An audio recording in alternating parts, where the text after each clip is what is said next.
Second Book of Kings, Chapter 19. And it came to pass, when King Hezekiah heard it, that he rent his garments, and covered himself with sackcloth, and went into the house of Jehovah.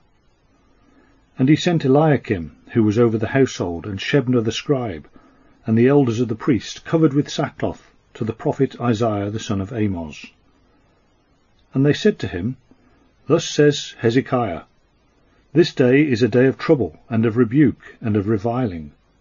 For the children are come to the birth, and there is not strength to bring forth.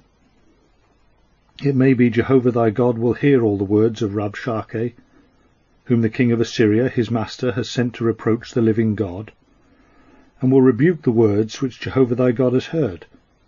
Therefore lift up a prayer for the remnant that is left. Verse 5. And the servants of King Hezekiah came to Isaiah, and Isaiah said to them, Thus shall you say to your master, Thus saith Jehovah, Be not afraid of the words that thou hast heard, wherewith the servants of the king of Assyria have blasphemed me.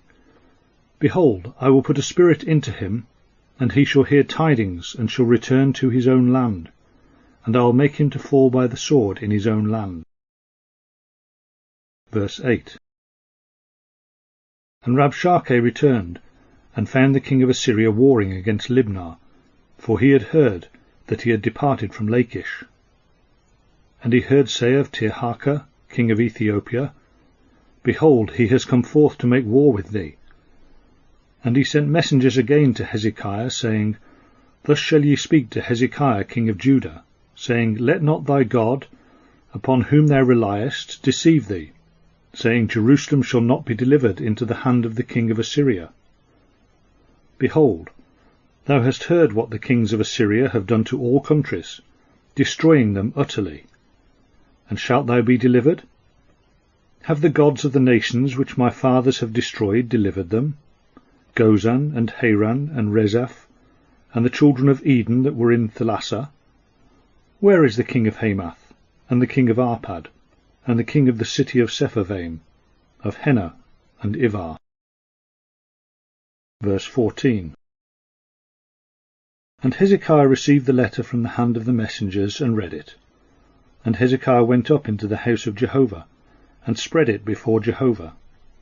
And Hezekiah prayed before Jehovah, and said, Jehovah, God of Israel, who sittest between the cherubim, thou, the same, thou alone art the God of all the kingdoms of the earth. Thou hast made the heavens and the earth. Incline thine ear, Jehovah, and hear. Open, Jehovah, thine eyes, and see, and hear the words of Sennacherib, who hath sent him to reproach the living God. Of a truth, Jehovah, the kings of Assyria have laid waste the nations and their lands, and have cast their gods into the fire.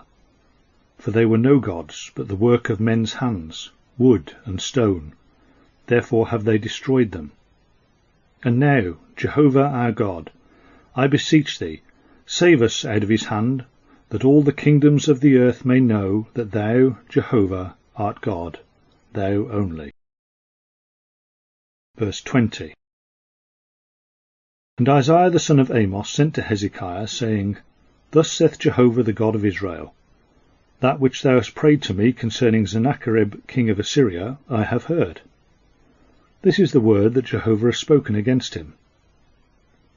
The virgin daughter of Zion despiseth thee, laugheth thee to scorn. The daughter of Jerusalem shaketh her head at thee. Whom hast thou reproached and blasphemed? And against whom hast thou exalted the voice? Against the Holy One of Israel hast thou lifted up thine eyes on high. By thy messengers thou hast reproached the Lord, and hast said, With the multitude of my chariots have I come up to the height of the mountain, to the recesses of Lebanon. And I will cut down its tall cedars, the choice of its cypresses, and I will enter into its furthest lodging place, into the forest of its fruitful field. I have digged and have drunk strange waters, and with the sole of my feet have I dried up all the streams of Matzor. Hast thou not heard long ago that I have done it, and that from ancient days I formed it? Now have I brought it to pass, that thou shouldest lay waste fortified cities into ruinous heaps, and their inhabitants were powerless. They were dismayed and put to shame. They were as the growing grass and as the green herb, as the grass on the housetops, and grain blighted before it be grown up. But I know thine abode, and thy going out, and thy coming in, and thy raging against me. Because thy raging against me and thine arrogance is come up into mine ears, I will put my ring in thy nose, and my bridle in thy lips, and I will make thee go back by the way by which thou camest. And this shall be the sign unto thee: they shall eat this year such as groweth of itself, and in the second year that which springeth of the same. But in the third year sow ye and reap, and plant vineyards, and eat the fruit thereof. And the remnant that is escaped of the house of Judah shall again take root downward, and bear fruit upward. For out of Jerusalem shall go forth a remnant, and out of Mount Zion they that escape. The zeal of Jehovah of hosts shall do this. Therefore thus saith Jehovah concerning the king of Assyria: He shall not come into this city, nor shoot an arrow there, nor come before it with shield, nor cast a bank against it.